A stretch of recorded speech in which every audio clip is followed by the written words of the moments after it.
Hello guys, ഇന്നിപ്പോൾ എങ്ങനെയാണ് easy ആയിട്ടുള്ള ഒരു ചില്ലി ചിക്കൻ ഉണ്ടാക്കുന്നത് നമുക്ക് നോക്കിയാലോ. അതിന് വേണ്ടിയിട്ട് ആദ്യം നമ്മൾ കുറച്ച് ചിക്കൻ എടുത്തിട്ടുണ്ടേ. ആ ചിക്കൻ എടുത്തതിലേക്ക് നമുക്ക് കുറച്ച് മുളക് പൊടി ഇട്ട് കൊടുക്കാം. സോയാ സോസ് കുറച്ച് ഒഴിച്ചു കൊടുക്കാവേ. മസാല ഇട്ട് കൊടുത്തിട്ടുണ്ടേ. കുറച്ചിട്ട് കൊടുക്കണം. ആവശ്യത്തിന് ഉപ്പ്. നമുക്ക് ചിക്കനിലേക്ക് ഒന്ന് തിരുമ്മി വെക്കാവേ.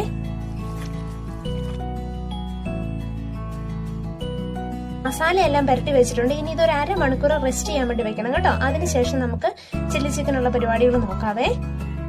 ചിക്കനിലേക്ക് മസാലയെല്ലാം പിടിച്ചു കഴിയുമ്പോഴത്തേക്കും ചിക്കൻ ഒന്ന് നമുക്ക് വറുത്തെടുക്കാവേ.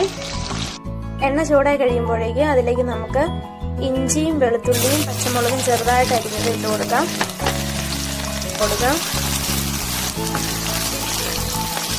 ക്യാപ്സിക്കം ഇട്ട് കൊടുക്കാം.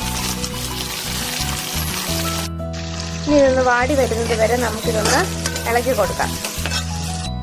ഇത് വാടി വന്നിട്ടുണ്ട്. ഇത്രയും വാടിയാൽ മതി കേട്ടോ. ഇതിലേക്ക് നമുക്ക് സോസുകൾ ചേർത്ത് കൊടുക്കാവേ.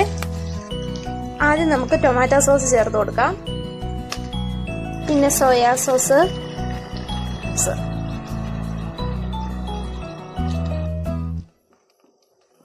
എന്നിട്ട് ഇതിലേക്ക് നമുക്ക് കുറച്ച് വെള്ളം കൂടി ചേർത്ത് കൊടുക്കാവേ.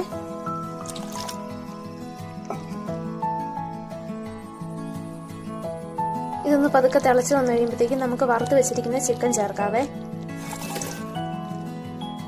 തിളക്കിയതിന് ശേഷം നമുക്ക് ഇതിലേക്ക് കോൺഫ്ലവർ ചേർത്ത വെള്ളം ഒഴിച്ചു കൊടുക്കാവേ. അങ്ങനെ നമ്മുടെ സിമ്പിൾ ചില്ലി ചിക്കൻ ഇവിടെ റെഡി ആയിട്ടുണ്ടേ. ഇനി മറ്റൊരു വീഡിയോയുമായി വീണ്ടും കാണും വരെ ബൈ ബൈ.